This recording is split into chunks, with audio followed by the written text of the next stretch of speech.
used to believe the silence meant peace. But somewhere along the way, it became proof that no one was listening anymore.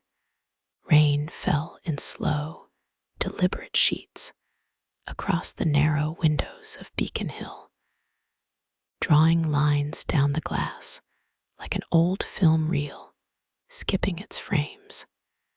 I sat curled in my usual spot, brown leather armchair, fraying at the edges, wrapped in a cardigan that still smelled faintly of cedar and forgotten afternoons. Across the room, the hallway light blinked off.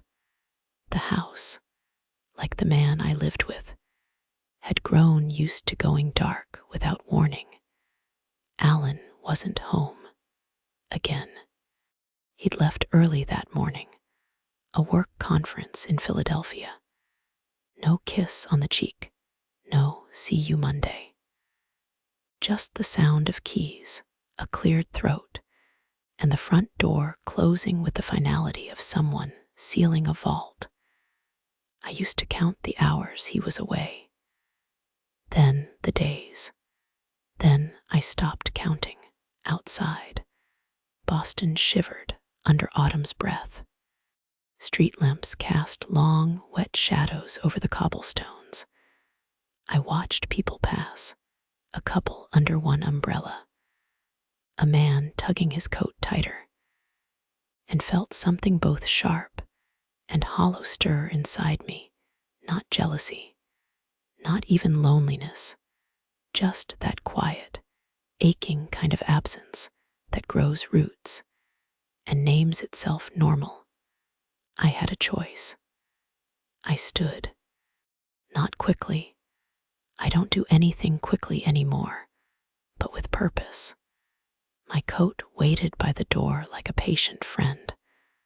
I slipped into it, smoothed my hair with one hand, and stepped into the rain. The city greeted me the way it always had, indifferent and still too beautiful for its own good. The blue lantern stood at the end of Charles Street, same chipped sign, same fogged windows, same flicker of jazz bleeding through the cracks. I hadn't been there in over 15 years, not since the kids moved out, not since Alan stopped drinking anything stronger than black coffee and silence. The warmth hit me first, then the smell old wood whiskey, a hint of lemon peel. I took a corner seat, one that used to belong to someone else in a life that no longer belonged to me. A gin and tonic arrived. I didn't ask for it, but the bartender looked at me and nodded, like I'd just slipped through time. And that was the drink I always came for. I lifted the glass to my lips, and that's when I saw him. He didn't belong here, not just because of his youth, mid-20s, maybe, or his clean-shaven face, but because he looked like he was still deciding what kind of man he wanted to be like. He hadn't settled, like nothing about him had gone numb yet. Our eyes met, and I swear, just for a moment, I remembered what it felt like to be seen without needing to speak. He looked away first, nervous. I turned back to my glass, but the air had changed. Something fragile had cracked open inside me. The place I kept all the versions of myself I didn't show anymore. The place where my name still echoed as a woman. Not a mother, not a wife, not a placeholder in someone else's story, just me. And for the first time in years, I let her breathe. I used to believe that growing older meant growing softer. That time would sand down the edges of longing and leave behind a kind of peace. But the truth is, Peace feels a lot like being forgotten. It had been raining since noon. Not the kind of rain that rushes in and leaves, but a quiet, persistent drizzle that made the city feel suspended in time. Through the tall windows of my Beacon Hill home, I watched the droplets race each other down the glass. Somewhere beneath that silver blur were people who still lived like they had something to lose. Alan was away. Again. He hadn't kissed me goodbye, just a rushed breath, and the shuffle of his leather shoes against the hardwood floor.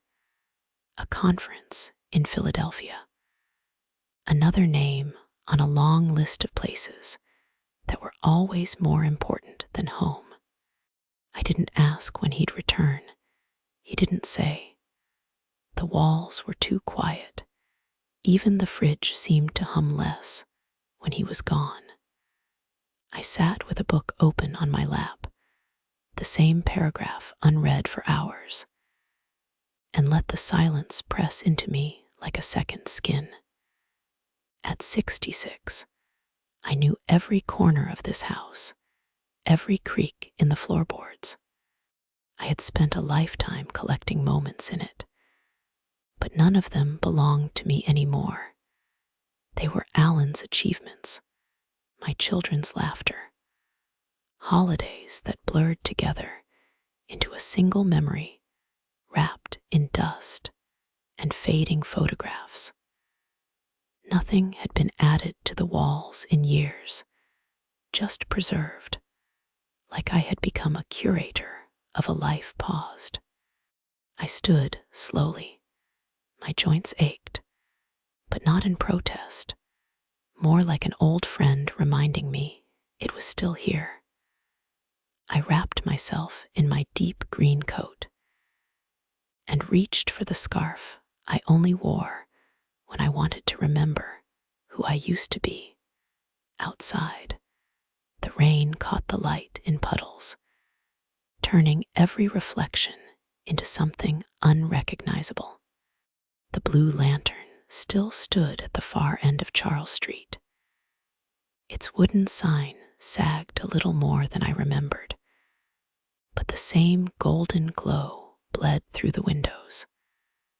I hadn't been there since I was 47. That night had ended with Alan holding my hand, promising we'd make more time. Promises, like paint, tend to peel when left unattended. Inside, it was as if the years hadn't dared to enter. The air smelled of damp wood and citrus. Soft jazz played under the hush of low conversation.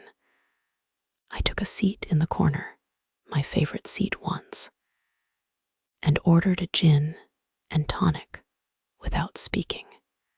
The bartender, old enough to remember my face, but too wise to mention it, placed the drink gently in front of me.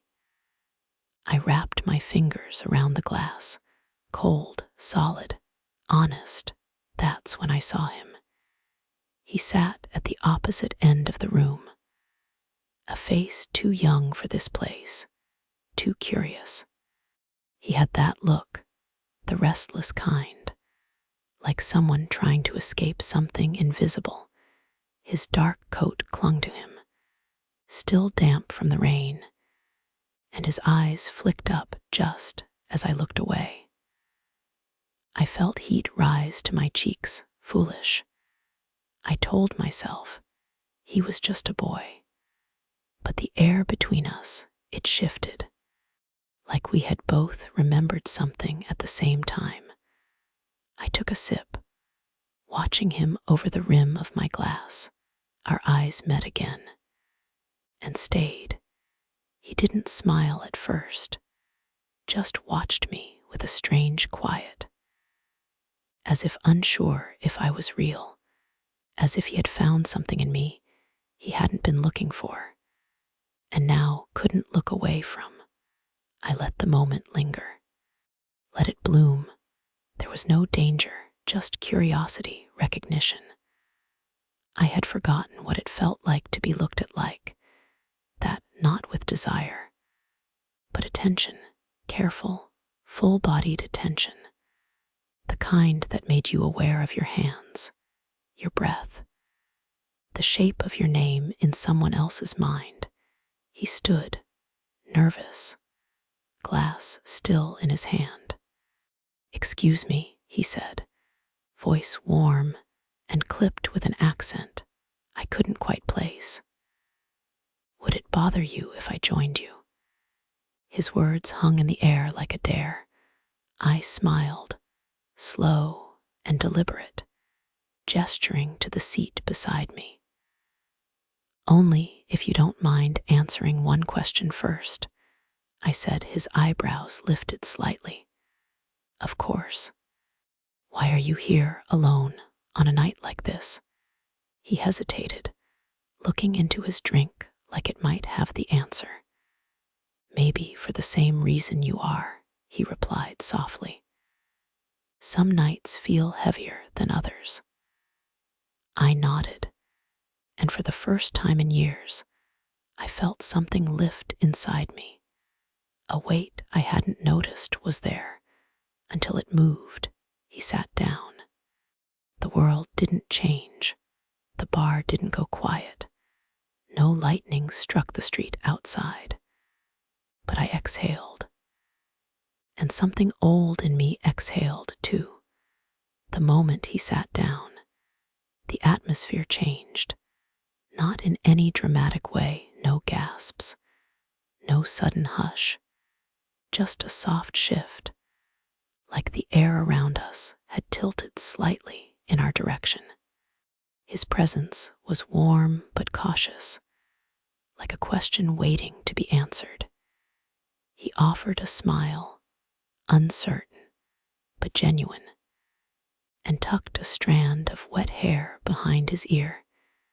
His hands wrapped tightly around his glass, as if anchoring himself to it. I noticed the small details, the faint line across his left thumb, a nervous twitch in his right knee, the way he blinked slower than most people, like he was trying to delay every second. "My name's Noah," he said, voice low and slightly raspy. "I'm new to Boston, just moved here 2 months ago." I nodded, offering my name in return. "Maggie." He repeated it under his breath, as if trying it on for size. "Maggie, that suits you." I laughed softly, surprised by how natural it felt. "What's that supposed to mean?" "I don't know," he admitted, smiling now. "It just sounds like someone who's seen a lot and survived it." That stopped me for a second. I took a slow sip of my gin, letting the coldness press into my tongue. I had been many things over the years, a daughter, a wife, a mother. But I hadn't been called someone who survived, not out loud. "Where are you from?" I asked. "Originally," he said, glancing at the rain through the window. "Vermont, small town. Not much to look at, but the air smells like wood smoke in the fall. I thought Boston would feel more alive." "And does it?" He met my eyes and paused. "Tonight, it does." I felt my cheeks warm again, but I didn't look away. I leaned back slightly, resting one hand against the leather edge of the booth. My voice softened. "So, Noah, what do you usually do on nights like this, when the rain feels personal?" He smiled, a real one this time, and tilted his head like he was considering something private. "I usually stay and read or wander around the city with no destination. But tonight felt different, like the rain wanted me somewhere else. And that somewhere was here." "I guess so," he said. "And you?" I hesitated. I couldn't stand another evening with just the hum of the refrigerator and my own heartbeat. The silence at home is starting to sound like a stranger. Noah said nothing for a moment. Then he leaned forward, elbows on the table, hands wrapped around his drink again. "That sounds lonely." "It is," I said, then paused. "But sometimes it's quieter than being in a room with someone who no longer sees you." He nodded slowly. I watched him take in the weight of my words, and for once, I didn't try to soften them. The bar buzzed gently around us. Glasses clinked. Laughter came from a table near the back. But in our corner, time felt slower, denser. There was something about him. The way he didn't interrupt. The way he left space for silence without trying to fill it. He didn't feel like someone trying to impress. He felt like someone listening for something only I could say. I looked down at the water forming on the outside of my glass, then back at him. "Do you mind if I ask how old you are?" I asked. "No," he said. "I'm 25. I blinked. That was younger than my youngest child. He read my expression, but didn't flinch. "Too young to be here with you." I considered that, let the thought sit in the middle of the table like a second drink. "No," I said finally, "just young enough to still be honest." He laughed softly, but there was something sharp behind it. "Is that a good thing?" "It might be," I replied. "Depends on whether you're brave enough to be wrong sometimes." We sat in a moment of shared stillness. His eyes dropped to my hands, resting on the table, not in a way that made me self-conscious. More like he was mapping a coastline he'd never seen before. "Your hands," he murmured. "They look like they've held a lot." "They have," I whispered, "and let go of even more." He didn't respond. He just kept looking. And something in that gaze reached places I hadn't let anyone near in years.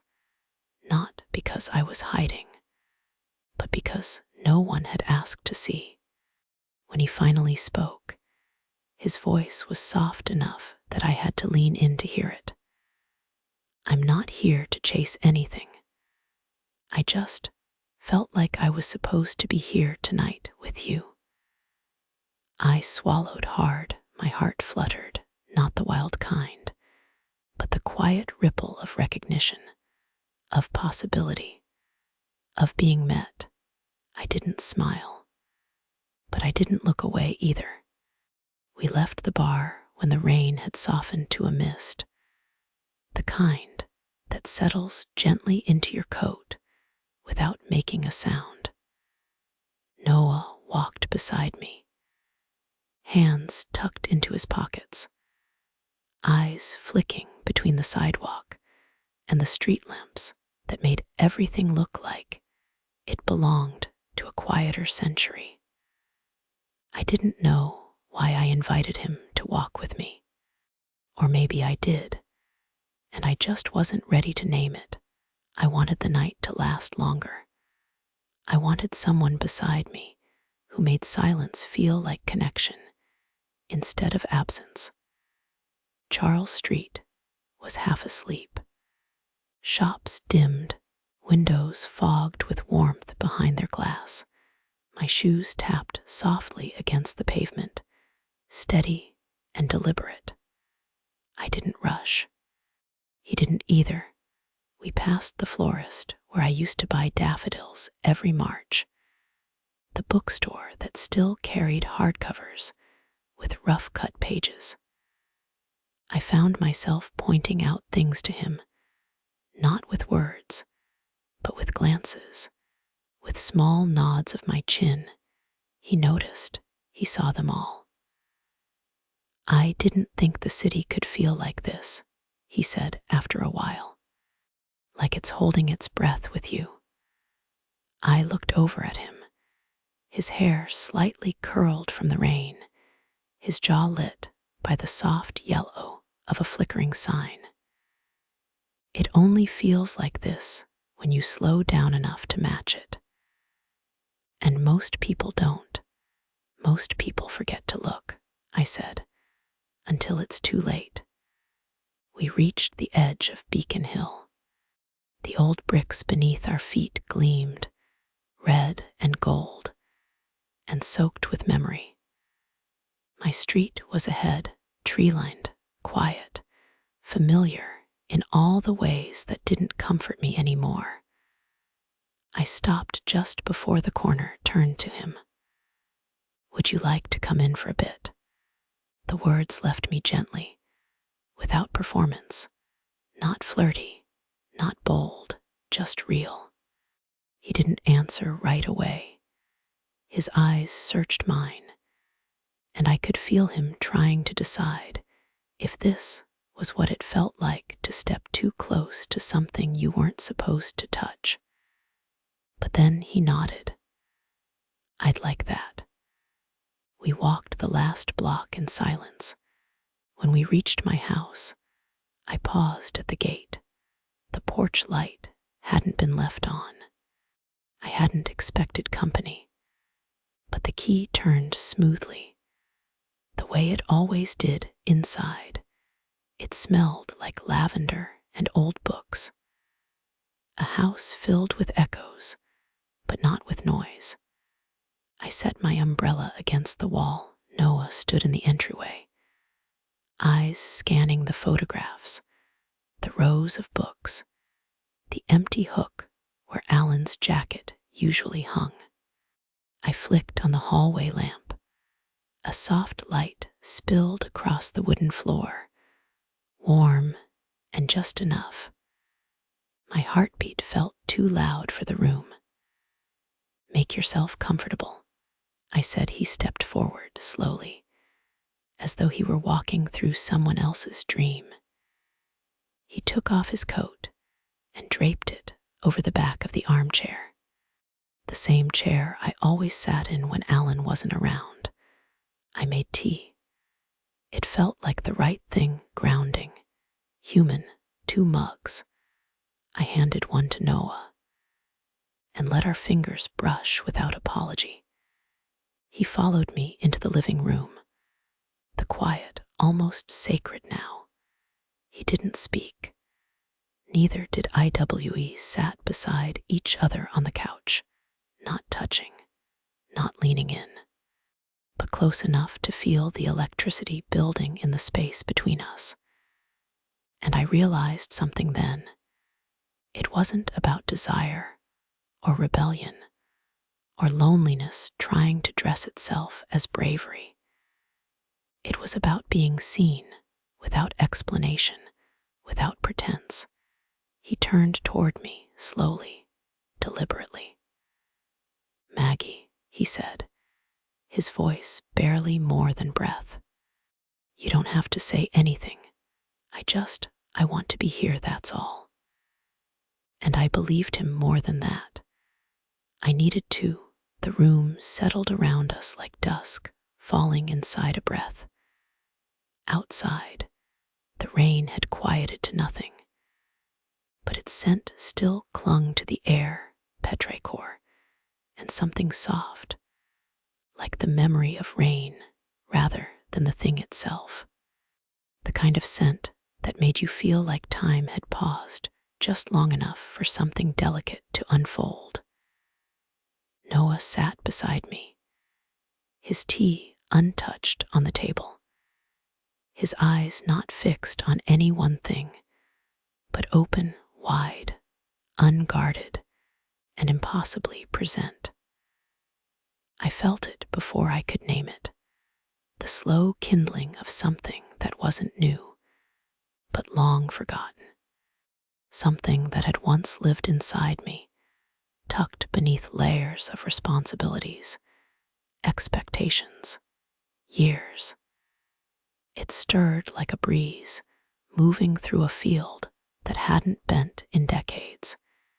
He didn't reach for me, and I didn't move toward him, but something passed between us. It wasn't heat, not the kind that demanded anything. It was warmth, spreading outward from where our arms nearly touched. A warmth that hummed like a note held just under hearing. A resonance that vibrated in the chest, in the stomach, in the soft behind the rib places no one ever asks about. I turned toward him, not with intention, but with gravity. His gaze met mine, and there it was not hunger, not even admiration, but recognition, as if something inside him had been waiting to find its echo. The silence didn't press on us, it cradled us. A low murmur of wind brushed against the window panes, like the house itself had leaned in. I closed my eyes for a moment and listened not to the room, but to the shift within me. It was quiet, but distinct, the sensation of being unlocked. He moved just slightly, a tilt of his shoulder, and the distance between us vanished in a breath. Our forearms touched nothing more. Yet the contact was electric, not sharp, but deep. A line of energy pulsing through the marrow, not invasion, but invitation. I let my hand rest on the cushion between us. Fingers barely curled, he mirrored me, his pinky brushed mine, and it was like striking a match in a room soaked in dusk. We didn't kiss. We didn't need the connection. The true one didn't live in mouths or bodies. It lived in the stillness, in the way our breathing fell into rhythm, in the shared pause that said, "I see you." My chest expanded, not with arousal, but with a kind of light, a kind of aching joy that pressed against the ribs like laughter held back too long. My skin felt alive, like it remembered every version of me I had buried. The girl with wild hair and poetry in her pockets, the woman who danced barefoot in kitchens, the mother who used to hum lullabies without thinking. Noah didn't speak. He simply let the moment hold. And in that holding, something ancient opened between us, the door to a room I thought had long been sealed. It was not a seduction. It was an arrival. Later, when we both leaned back into the cushions, not touching, not needing to, I felt tears sting the backs of my eyes, not because I was sad, but because I had just been touched without being touched, known without confession, loved, perhaps, in a way that had nothing to do with possession and everything to do with presence. We stayed like that for a long while, two bodies, one silence, and something golden, nameless, vast. Morning came in pieces. First, the silver light that crept across the windowsill, soft and unsure, like it was asking permission to enter. Then, the quiet hush of the city outside, tires on wet pavement, a distant horn, birdsong too tentative for winter. And finally, the warmth beside me, Noah, was still there. We hadn't fallen asleep, not really, just drifted, bodies barely touching, thoughts wrapped around each other like threads pulled from two spools, moving in sync. I'd closed my eyes hours ago, not from exhaustion, but to feel what it was like to rest in a presence that didn't demand anything from me now. As the day opened, I watched him through a curtain of quiet. He sat on the floor, his back against the couch, my old throw blanket around his shoulders, one hand resting on his knee, the other gently tracing the rim of his tea mug, cold by now. His eyes followed something I couldn't see, something out the window, or maybe in his own mind. "You're still here," I said. He looked up, smiled. "I didn't want to leave while you were asleep." I sat up slowly, letting the blanket fall from my shoulders. My body felt different, not younger, just awake. He looked at me in that way again, not searching, but seeing. And something in me, fragile and honest, stirred. "Noah," I said, voice low, "I should tell you something." His smile didn't falter, but it froze just slightly. "I'm married," I said. "My husband's name is Alan. He's away for the weekend. We've been together for decades." Noah nodded once, eyes soft but unreadable. "I thought so." "You did. There's a coat in the hall closet," he said. "A man's coat, shoes that don't match your size, a picture frame on the shelf with half of it turned away." I felt heat rise to my face, but it wasn't shame, not exactly.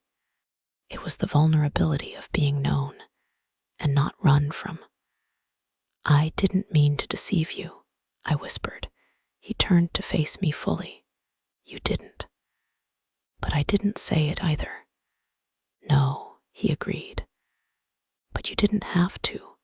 I wasn't here because I needed your answers. I was here because I saw something in you, something quiet, something flickering. And I wanted to sit beside it for a little while." I swallowed hard.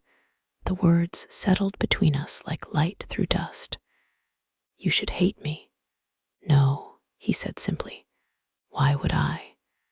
"Because I let this happen." He shook his head gently. "You let yourself be real. That's not a crime." I looked down at my hands. So much of my life had been lived through the lens of obligation. Roles worn like coats.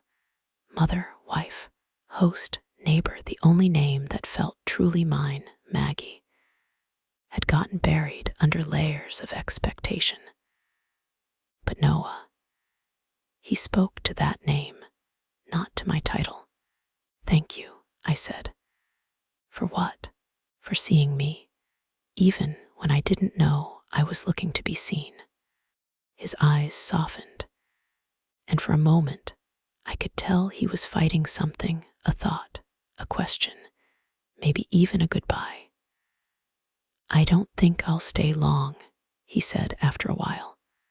"I know. But I won't forget this." "Me neither." We sat in the soft silence of morning, two people who had no future, but had found something that felt like truth.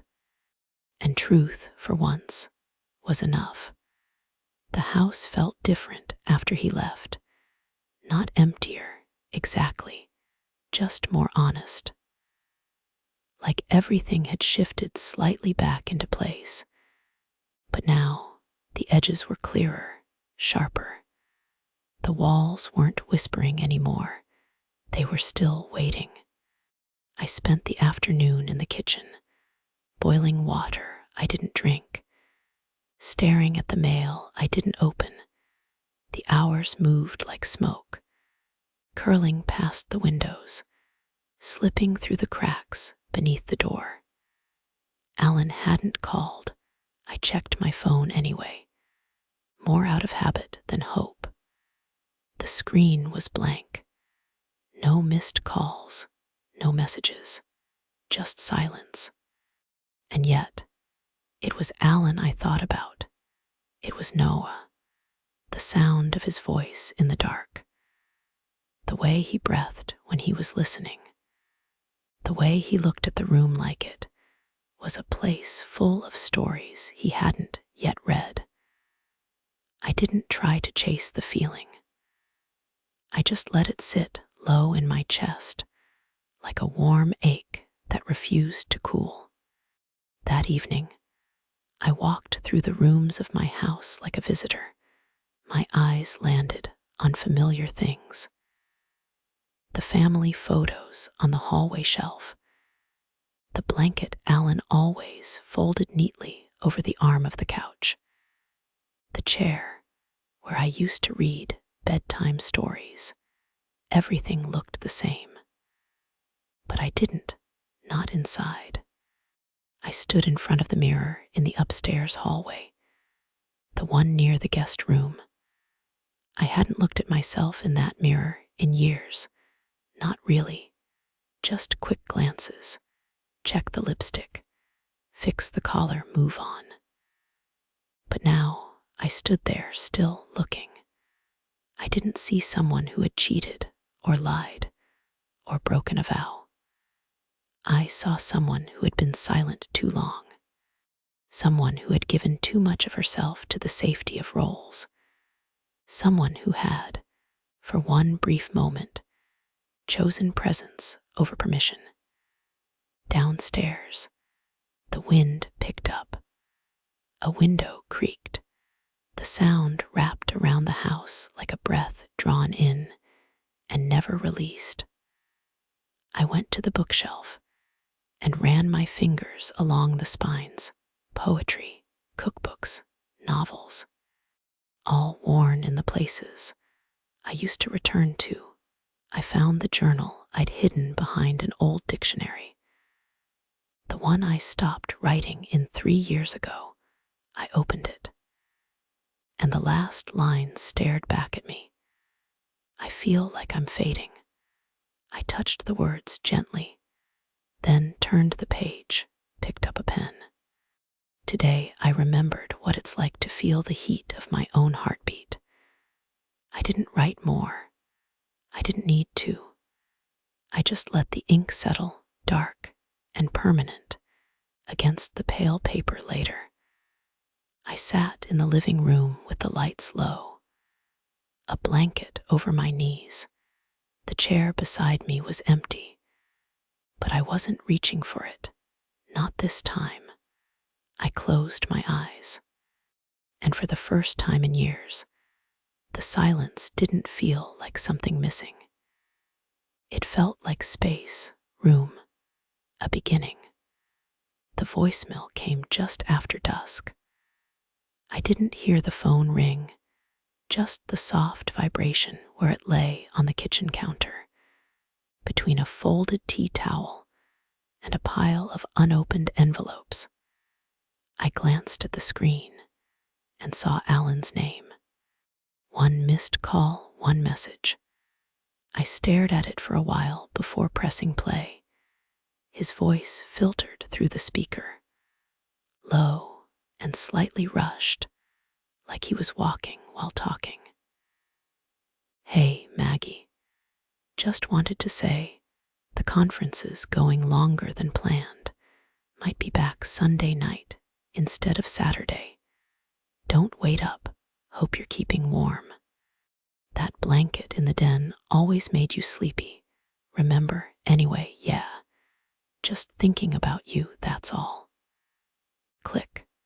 The message ended like a door closing softly. I stood there, motionless, one hand braced against the edge of the counter. I replayed the message, not because I hadn't heard it the first time, but because I had. Alan's voice hadn't changed in years. Still calm, still careful, still missing something I couldn't name, but always noticed. I deleted the message, not out of anger, just necessity. Later that night, I stepped outside. The rain had passed. The air was cool, wrapped in that crisp stillness only early winter can bring.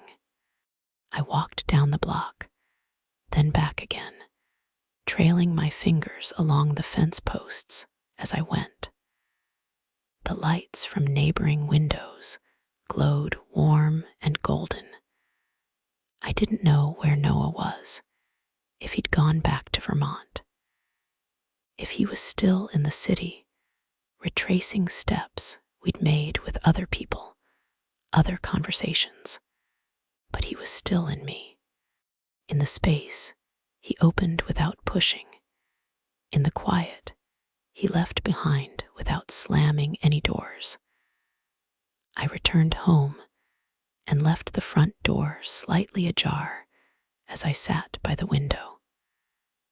My thoughts unspooled slowly, like a thread pulled loose from a tightly wound spool.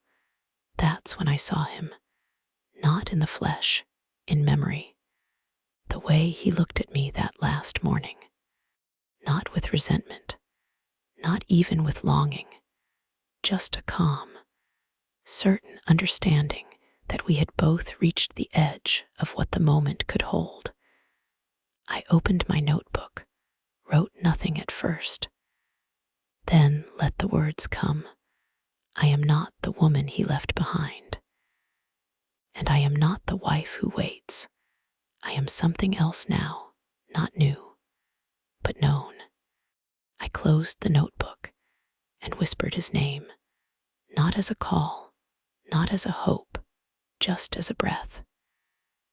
And in that breath, he answered, not with presence, but with peace. The next morning arrived with no ceremony, no sun cutting through clouds, no sudden clarity, just the soft murmur of the city moving beyond my window, slow and unconcerned. I made coffee, just one cup, not because Alan was gone, but because I didn't feel like making two. The kitchen smelled like cinnamon and rain-soaked wood. I stood barefoot on the cool tile, the familiar texture grounding me in a world that hadn't shifted, even if I had. My fingers wrapped around the warm mug like it was the only solid thing left in the day. I sat on the couch, the one where Noah had once leaned close without touching me. The throw blanket was still folded neatly beside me. I didn't reach for it. I didn't need comfort. Only quiet, not the kind of quiet that gnaws at you, the kind that listens back. I noticed things I hadn't before. A hairline crack on the far wall, the way the morning light curved across the rug like a soft hand, the dust floating in the air, made visible only by the way it caught light. Nothing had changed. And yet, everything had. I didn't cry. There was no need. What I had shared with Noah didn't ask for sorrow. It wasn't a wound. It was a window, a small one, but open. I walked into the bedroom and changed into a wool sweater and my oldest pair of jeans, the ones that still held a little of the woman I used to be. Then I grabbed my coat and keys and stepped outside. The air was cold, but gentle. Beacon Hill was quiet. A few people passed by with dogs or shopping bags. I moved without urgency, letting my boots click softly along the bricks.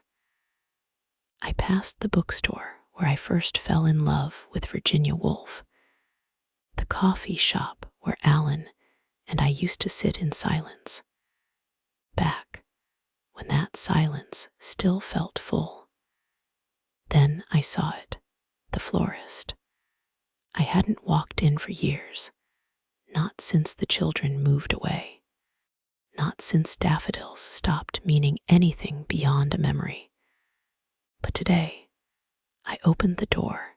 The bell above chimed gently. Good morning. the woman behind the counter said, not looking up from the tulips she was arranging. I looked around, soft greens, purples, a tangle of stems waiting to be sorted. And there, in a tall glass vase, stood a simple bouquet of lavender. I picked it up. Lavender didn't beg for attention. It whispered. It lingered. It asked nothing but to be noticed. "I'll take these," I said. She nodded, wrapping the bouquet in brown paper and twine. Her hands moved quickly, quietly. "Someone special?" she asked. I smiled, not with sadness, but with something softer. "Yes," I said, "for me. Back home." I placed the lavender in a vase near the window. The scent was subtle, calm, certain. I sat beside it. Noah wasn't here. Alan wasn't either. But for the first time in a long while, I was. And I was enough. I sat at the desk near the upstairs window, the one that overlooked the small courtyard behind the house. The light there was always kind, soft in the morning, golden by afternoon. Today, it was pale and still, like the breath of something waiting. 2 sheets of paper lay in front of me, 2 pens. No decisions yet, just possibility. I picked up the first pen and let my hand hover above the page. Then, slowly, I wrote Noah's name, just his name. For a long while, I stared at it. So much tenderness sat beneath those 4 letters. I began writing carefully, without urgency, not because I expected to send it, but because some things only make sense when they leave your hand. I told him what I couldn't say aloud, that his presence had opened something no one else had dared to touch, that it wasn't about romance. It wasn't about breaking something. It was about returning to myself, to the pulse under my ribs, to the heat I thought had long cooled. I told him that he reminded me not of youth, but of aliveness, that he had seen the room inside me where I kept the locked doors, and he hadn't tried to open them. He'd simply sat near the hinges, patient, quiet, kind. When I finished, I folded the letter in half, then again, and I didn't seal it. I lit a match, watched the flame take hold slowly, licking the edge. The paper curled, blackened. I held it over the sink until it was ash. The second sheet of paper waited. This one I began without hesitation. "Dear Maggie," I wrote to the girl I used to be, the one who had once stood in the rain in bare feet, mouth open to the sky, the one who used to laugh with her whole chest, the one who danced in kitchens, the one who survived. I told her I was sorry for forgetting her, that I'd spent too long shrinking into roles that didn't fit, clothes that were neat but not alive, that I'd spent too many nights erasing myself quietly for the comfort of others who had stopped listening long ago. I told her I was still here, that we were still here. When I finished, I folded that letter too, but I placed it inside my journal.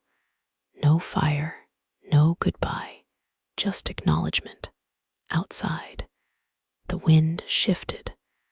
The branches in the courtyard brushed against each other like old hands meeting again. I stood, wrapped myself in my coat, and left the house without checking the mirror. I walked. No direction, no timeline, just steps.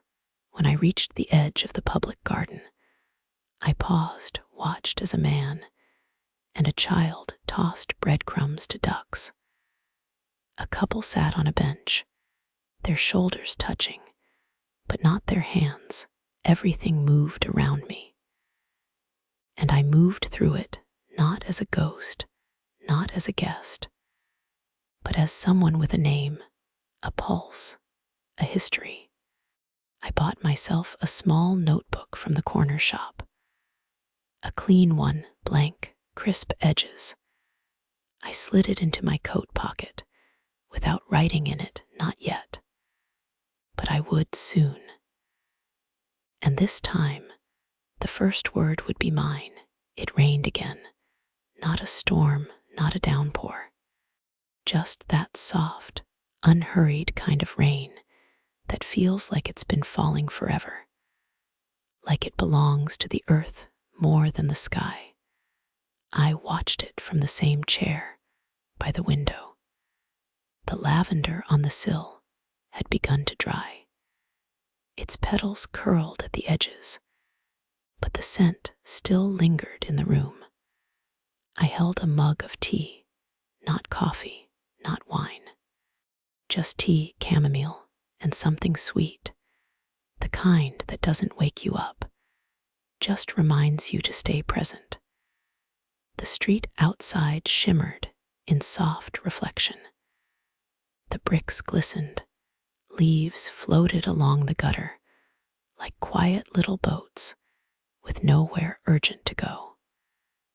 I saw a figure walking past, tall, a dark coat, hands in pockets. For a second, I thought it might be Noah. I didn't rise from my seat. I didn't press my hand to the glass. I didn't need to. Whether it was him or not didn't matter. What mattered was how my heart didn't panic. It didn't race toward hope or regret. It simply beat steady, present, mine. I closed my eyes, breathed in. The house no longer felt like a container for waiting. It felt like a place where I lived, where I had lived, where I would continue to live. The notebook sat open beside me, the new one. A few lines already filled, some messy, some crossed out, some written in the dark when I couldn't sleep. But every word was mine. I dipped the pen again, wrote another sentence, didn't reread it, didn't judge it, just let it land outside. The rain softened into mist, the kind that hangs in the air and blurs the sharpness of things. I leaned back in the chair, wrapped the blanket around my shoulders, and smiled, not because I had found something, but because I had remembered how to look. And in the quietest light of morning, something inside me burned, not like fire, like warmth, like truth, like a life, still gently unfolding.